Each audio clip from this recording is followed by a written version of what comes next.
I'm Ginger Stocky with Jay Williams and Aaron Cluley, my wonderful friends who are all in very different stages of life and know the importance of having honest, loving women around you.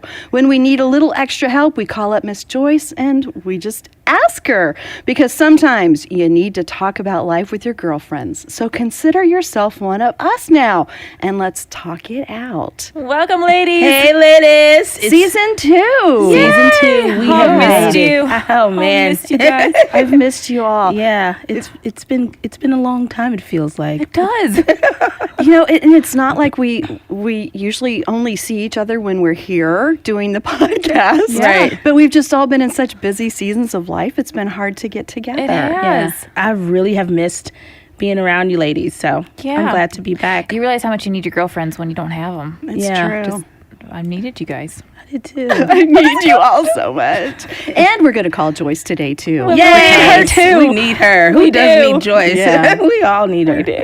Well, what we are kicking off this season with is such a great thing to talk about for anyone. We're talking about change in life and how to navigate it, how to get through it, Yeah. and how to make it something that you may enjoy. Yeah. Yeah. Bring success to your life. Yeah, that's just what we're dealing with now, even. Like Yeah. the change Right. of, we were so accustomed to being with each other so much, then, you know, just Yeah. not just having that change. That's a quick change that's like, you have to adjust to change all the time. Always. So this is super Always. helpful. So what we are doing is we have been going through Joyce's resource, which is just full of what the word says about change. And it's called How to Survive Change. And you can get it digitally. So, in fact, right now, just hit that pause button. Go to joycemeyer.org/talkitout. Then come back. And we'll be right here waiting for you. We'll just be waiting. We'll be here. Silently. Which we can never do. Not at all. So anyway, we're going to talk about change in our lives and how important it is and how it can be kind of scary. And everyone is so different when it comes to change. Yeah. Some people love it. Some I love people, it. I do too. I love it so much. Like, some people hate it, and I wish you could see Jay's face. Because I don't really have lots of choices about change, but if I had a choice, I probably wouldn't change very often. Really? Yeah, I'm not a big... You just stay as... I mean, I like growth, but growth is different from change. Like, Yeah, you're right. It's different. Like, I love to grow, but like change, ugh. I don't understand. We'll get into it. I'll hear about that. Might need some healing with that. Don't you think that's very common? I mean, Yeah. change is hard. It is. Yeah. And especially if it is not a change that you initiate, that's when it's much more difficult, when the change wasn't your idea and you have to go along with it. Yeah, and you know what? I think I used to love change, but I used to be a person that would kind of like fantasize what the change would really be. And sometimes I think it was more of the disappointment of that change not living up to the change that I thought it was going to be.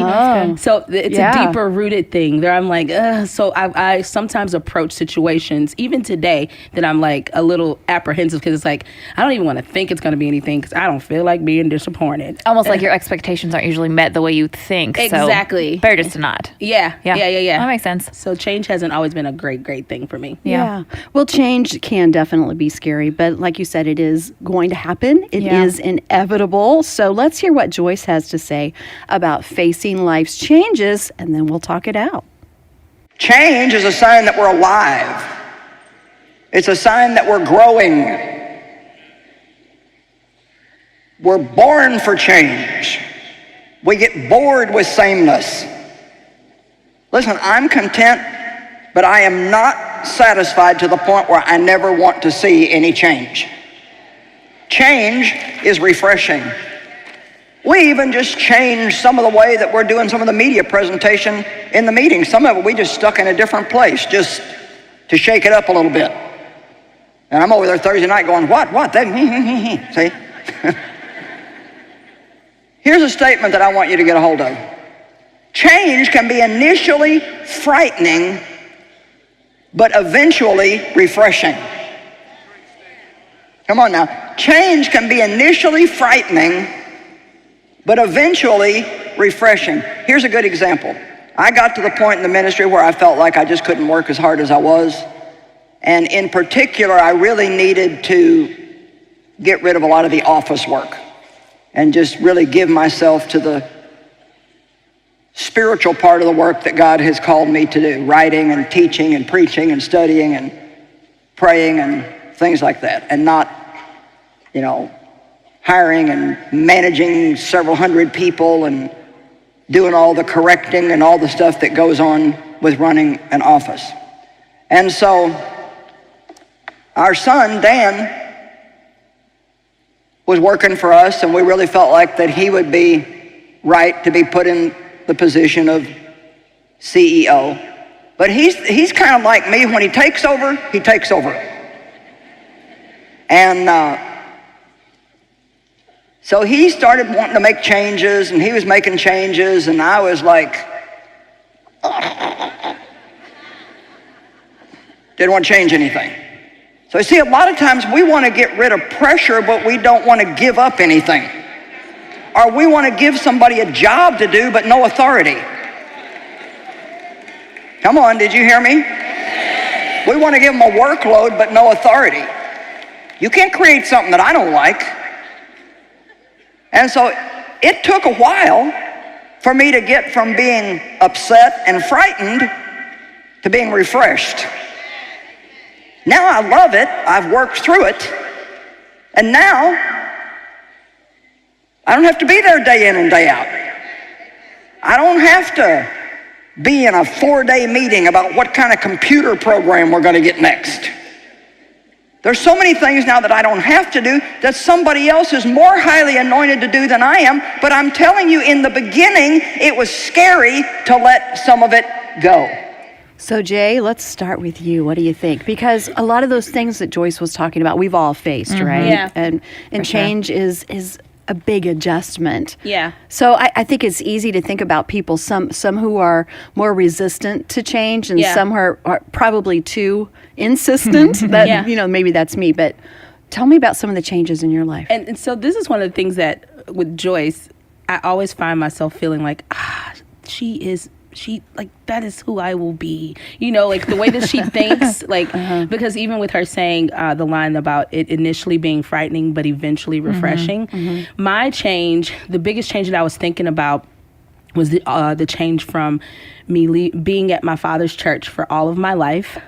And then even after I got married, my husband and I both served in the ministry. We were basically on staff at church, and eventually leaving my father's church. That's a big change. That's a big step. That was the hardest thing. So if you're a pastor's kid out there, just know, like, I know what that feels like. Yeah. It's not the easiest thing to feel like you're not just abandoning the church, because the church is a family in itself. Like, you don't want to leave a church, and a lot of times you're like, I'm going to be here forever. And I really thought that I would be, but then on top of that, it was my family, my blood family, and that's security. Yeah, it was security. It's who, like, when I would, and I had a whole lot of misconceptions of, when I was talking to God, I would seek counsel, but I was seeking counsel from my family, and then, so it was kind of like intertwined with my relationship with God. So I was like, do I even believe in God now that I'm leaving? It was just a lot of things internally that it was just difficult. And so you needed that, though, to I needed process all those things. I know that I would not be the woman that I am today if I had not made that change. Now, that change was over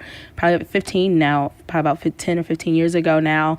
But it was a huge tear in my family. Like, my father was that the hardest part? That was one of the hardest parts, because my entire family went there, and it seemed like I was like the prodigal. Even though I was following God, my husband and I believed that it was God, and we knew it was God, and clearly it was. Years later, it was. We look back and say, oh, it was God. But like that initially frightening, but eventually, refreshing. That's such a great point, because I think of all of those friends who are listening right now who have made a change, but other people don't see it or agree with it or think they should have made that change. Yeah. So how would you encourage them to I mean, Keep going. Like, seriously, it's kind of cliche to hear this, but trust God. Trust that knowing. Trust that peace. Yeah, that's because huge. literally, I felt like even during it, I knew that I had listened to God. I knew it was God that told me to do it, but I felt like I was disobeying God because that's what everybody was saying around me. And so I was torn between what people that I love said versus what God said. You have to just stand on what you know. That's why it's Yeah. important for you to have a personal relationship with the Lord for yourself so that you can listen to God. And that time was hard for me because I didn't have the comfort zone of talking to my family. I didn't have the comfort zone of just calling my mom and my dad. Like, I had to really glean.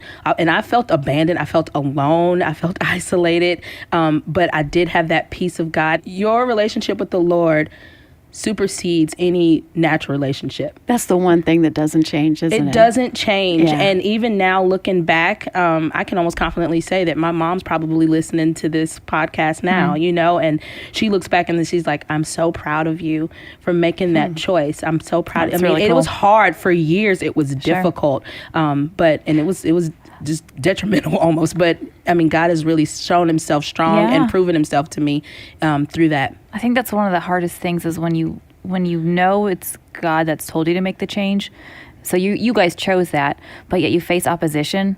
And so you kind of expect that if God's going to ask me to do something, it's going to be easy because he asked me to do it. And so often that's silly. that is not the case. And maybe that's why I don't I like wish change it very was much. that way. Because Yeah. I was like, oh, this is a great idea. Because honestly, my initial thing that got me out was an opportunity to tour, you know, and I knew that I wasn't going to be able to be at church all the time. And I was just like, I think this is the season where we need to step down Yeah. and follow God and do it. And it was like, oh, this is going to be awesome. I'm going to tour the world and be a musician. It's going to be fantastic. It was a Christian band too. But yeah, it wasn't. I spent a lot of time on the road crying because I just wanted to talk to my family about the experiences I was having. It was just, I couldn't. And so it's not always easy. And maybe that's why even today I'm like, I don't like change. Well, because I mean, it's hard. It triggered a hard time of my life, you know? Yeah. Yeah. But hold on, you'll end up in the right place. You'll end up like, I Yeah. wouldn't even be here. You know, like I wouldn't be able to be talking to you guys. I wasn't really listening to things like Joyce Meyer. I wasn't exposed to, you know, different ministries, like the place even where I'm at now. I didn't even know that world existed because I was so tied into where I was, which was good for that season. Like, but now I feel like, you know, Jasmine and Aladdin, a whole new world. A whole new world. I knew you were going to sing it. But I wouldn't have you guys as friends even if I didn't. And that would be sad. That would That would be be so awful. That'd be the saddest part of all. sad, you know. So, so you eventually get refreshed by the fact that you trusted God and obeyed Him and made that step. You got to be able to, which is super hard in the moment, but be able to like pull yourself out to get like a higher perspective that this is it is this really is hard. hard right now. But if I know that God told me this, then something good is coming in this season of change. But Yeah. Tell us about one of your seasons of change. mine is like Jay, and we did the same kind of thing. We were here in St. Louis, and my husband and I were both part of Joyce Meyer Ministries working, and we knew that God called us to go back home to Oklahoma. And it ripped out my heart. Did at the telling time. Ginger I It was leaving was the terrible. hardest thing I've ever done. How did you do that to Ginger? I don't know. It's all about me. I could cry now thinking about that moment telling her. But we knew God called us, and so we did it. So I had that peace knowing that God was in it. But we left, and it was one of the hardest seasons that we've ever walked through. And I went from this place where I loved the work that I was doing, and I worked with lots of people, and I was busy, and it was a good place, to now we were home, and I was working from home. I was by myself all the time at home. Then I would travel, and the traveling part was wonderful, but then I was by myself a lot on the road. And As part of your job. As part of my job. Yes. I didn't just leave by myself to take trips alone. I was working. I gotta get out of here. I just got to drive. Peace. Sometimes. No, so I was traveling for work, but I was alone a lot. And as I discovered as an extrovert, I couldn't handle it. And so I was almost to a feeling of depression just because it was so hard. But I kept reminding myself, Aaron, you know God called you to this. So there's something in here that he's doing. I don't see it. But I knew there was something in it. So we just hung through, and it ended up being a really good season for my husband and I. And looking back, we then have since come back to St. Louis. I came back to Ginger. I couldn't stay away. She's like a magnet. Sucked me back in. Sound of Kind of. If I go too far away from her in the building, I just sort of get a draw back to her. But during those 2 years that we were gone, it's like I knew that there was a reason for this season, and I knew that we were listening to God, but we could see none of that, and it was hard. But looking back is looking back is so different, and I can see God's hand on all of it. Like, I needed to go there to grow as a person. Me and my husband needed to grow as a couple. It was good for our family. Yeah. Now we are different people coming back, stronger to tackle whatever he has for us here. But had we skipped the hard part, we would have missed all that. Yeah. Well, change can be so difficult in a lot of different ways, and especially the ones that challenge our trust and our faith, those things that you're talking about. So let's hear what Joyce has to say about those changes that really make you question life. Yeah. Now, during change, when God is dealing with us and working in us and working on us, emotions are very undependable during those times. That's not a good time to make a serious decision. And if you don't believe me, just talk to a woman that is in the change. Don't you think it's interesting that that's what the world calls it? Well, I can't help it. I'm in the change. Oh yeah, listen, men go through one too. But different things happen to them. They start going to the tanning spa. They want to buy a sports car, and I don't wanting some new facial hair or something, you know, they like trying to look young again. And women just go crazy. You haven't lived till you're in the car with a woman who's a little bit upset already and has a hot flash.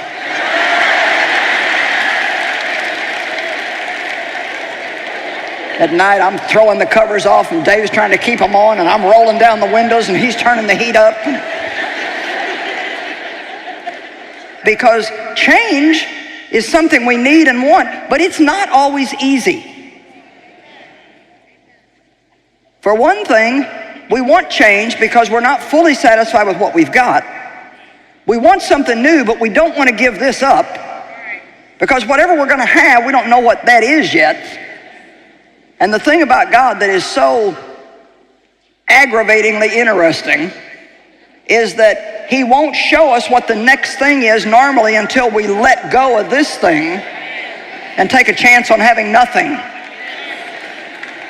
That's what it means to fully depend on God. Amen.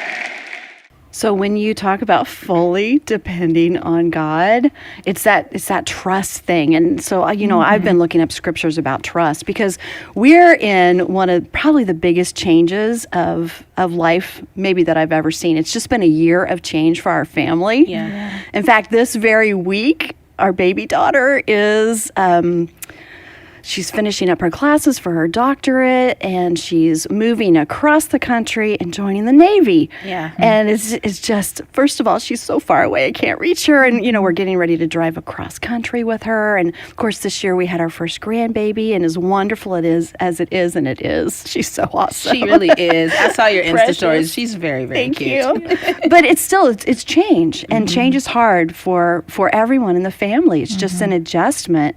And then I got to be real with you guys, what Joyce was talking about, the change. Okay. She's talking truth, Ginger. I know. Should I break out there's the fan? usually a fan on me. I know you girls don't understand yet, so I want to impart these things to Give you us all so your that you're wisdom. not surprised. And I know that some of my girlfriends out there listening are like, oh yeah, I know exactly what you're talking about. But anyway, so it is not a pleasant thing. It's just not. And I have been a cold person all my life, not emotionally. I'm very warm. Your heart is not dark. I'm not cold-hearted, but maybe cold-blooded, because I'm usually cold, and I still am. But then all of a sudden, like literally in an instant, I'll be so hot that I don't know what happened. Yeah. And so you're cuddling under the blanket watching TV, and you're so happy and cozy, and then you're throwing everything off, and Tim, my husband, is like, "What's going on?" And he understands now, but because he doesn't like change at all, so we have to balance each other out there a lot. But like today. Sorry, it makes me laugh. Today I wore a jumpsuit.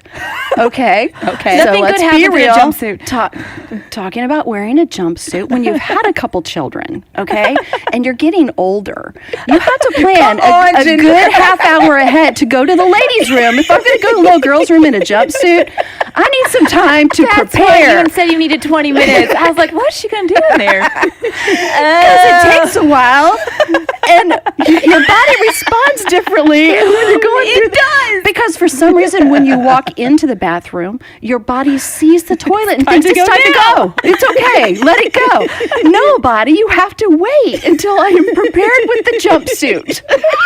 It's a process.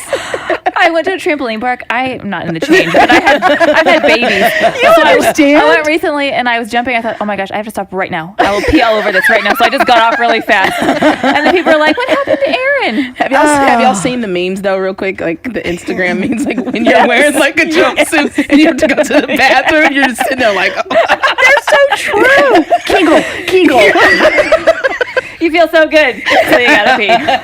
It's all cute until it gets real in the bathroom. So as much as I love change, I'm not loving this one. But if I think about being a leader and being a creative, change is part of what sparks creativity. It keeps things fresh. Yeah. And I love to think about change as an adventure. So there's always all that. But you have to be really aware of other people around you, because as a leader, too much change, which I can very easily do, makes people feel unstable. Yeah. So how can we help the people who are leading, our families, the people in our church, not to feel like they're constantly teetering because they don't know what's going on? Yeah, I've learned that so much from you, because at work, I love to problem solve, and I just love to get in there and what can we do and fix it. And so I want to get her done right now. Like if we see a problem, let's just take care of it and move on. But you, Ginger, are so good at taking a pause and a breath and just thinking before you act too quickly to make sure that it's the right time. And I really appreciate that, because that's not easy to do for those of us who like change. Well, and it's because I've done it wrong a whole lot of times. You Yeah, learn it's through true. those things. And like I said earlier, I'm not a huge fan of change, but every job that I've gotten, I've been kind of assigned as like a change agent to an extent, and it's never been. It's interesting. And that could also, as I'm thinking through and talking through it with you guys, it's like maybe that's why I'm always kind of like, because when you're a change, wherever you go. yeah, when you're a change agent and you're coming in when things are in transition all the time, it's not always comfortable. It's typically not very comfortable. But what I can say about the current transition I'm in now, I learned from you, Ginger, is like before I went to this job, she gave me this like tips on what to do, and that has helped me approach this change, which hasn't been easy to say the least. They rarely are. I mean, it has been very, very difficult, but my attitude towards it has been so different in this season, and it's primarily because of the friendships that I have with Aaron. You're so optimistic and bubbly all the time, and then Ginger, you have such a deep wisdom about you that you're just like, try these steps when you go into this next season, and it's allowed me to look at it and change my attitude towards it to have more of an optimistic perspective. I've always been effective in the areas I've been in, but I feel like in this season, I feel better about the change, even though it still seems like craziness is going around, because in transition, it's never usually comfortable. But the way my attitude is towards it, because of like the tips you've given me, and I'd suggested anyone listening, just write down before you go into a change, if you know a change is coming, write down some things that maybe you can do that can help shift your attitude towards it. So have you an can action plan. Have an action plan so you can... And pray a whole lot. Yeah. Exactly. And trust. Talking about change, Joyce has been through a lot in a lot of different arenas. So let's give her a call. Yeah. And I'll miss see her too. what I else she know. has to say about this. Hello. Hey, Joyce, how are you? Good, you caught me with something in my mouth. Real life with Joyce. I thought, now, if I take this bite of this, they're going to call me. And we've been waiting for the most opportune moment. I was more worried about your nails being wet. Are you okay holding the phone? Oh, yeah. Okay, good. The nails have dried. She was at the nail Nails salon. are dried. Food is swallowed. She is ready to go. Ready to go. Let's talk it out. Ready to go. We've been talking about change, and you were sharing a little bit about some of the changes that you've experienced in life, and Aaron has a question for you. I do, Joyce. Okay. You've been through so many changes, and you talked about how you've had to transition even in your own ministry. You started the whole thing and you had control over everything, but as you've gone, you've seen you've had to let go of some areas because you can't do it all. So how have you done that, just to let go of control and trust other people and see that change happen? Well, I'll probably do it better now than I did in the beginning. I think.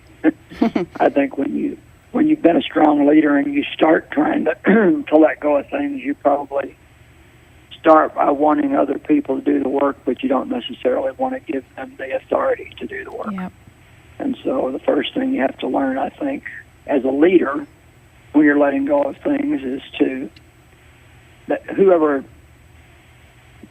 takes the place of doing whatever you were doing, they're not going to do it exactly the way you did. But the good thing is if you let them shine, they'll do better than you. I just said this past weekend that there was a time when I was preaching at Lakewood Church, and I said there was a time when I did everything at the ministry. I mean, I even remember going to get the mail. And but I said, now I actually could not run the office. Dave and I couldn't, because we don't know enough of the technology that runs everything today to keep it going right, which it's the nature of things. It's the way that things are. You know, you do certain things at certain times in your life. I love what Ecclesiastes says, that for everything there's a season. But a season means that it's not going to last forever. It's going to change. Mm-hmm. What is your advice for someone who's in a season of change right now that they didn't choose for themselves? Something that, maybe they're not even thrilled with, but it's where they are. How do you navigate that? Well, the best thing that I ever heard that helped me with that is, if something is changing that you don't want to change, but you can't do anything about it, and you're involved in it, the first thing you need to do is change your mind about the change. Mm-hmm. Let's just say that something changes on your job. And, maybe somebody new is coming in and buying out the company, and they're going to do things differently than the way they've done them in the past, and you don't like it. You don't like the changes. So you only have two options. You can be miserable, be mad, be upset, gossip, start all kinds of strife, or you can change your mind and say, well, this is going to change, and so I'm going to change my mind about it and just believe it's going to be good. Yeah, change your perspective. You have to change your perspective about it, because when we're resisting things that are not going to go away, no matter how much we resist them, it really only hurts us. But change is something that, change is easier for some people than others. I'm probably not as adversely opposed to it as some people are. But I remember the day I was talking to Dave the other day about the last time that I said something about, we might not live in the house we're in forever. And he's like, oh, no, I love it here. I don't want to move. I love this view. And I said, do you remember the last place we lived when I suggested that we move? You said, oh, I love it here. I love this view. And now you like this view better than you did that view. Yeah.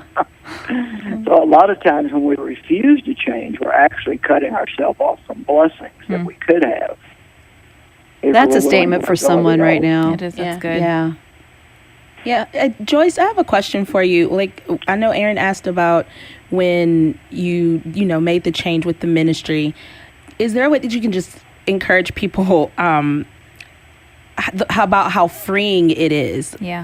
Once you do let it go, like the opposite, the next, control thing. Yeah, the control thing. Then how much freedom you get? Like, I'm with a bunch of people right now that are in transitions that are that were resistant at first, but now they're realizing, wow, I have more time. Like I can do things. Right. Like, do you mind talking about the other side of letting that control go, the freedom side of it?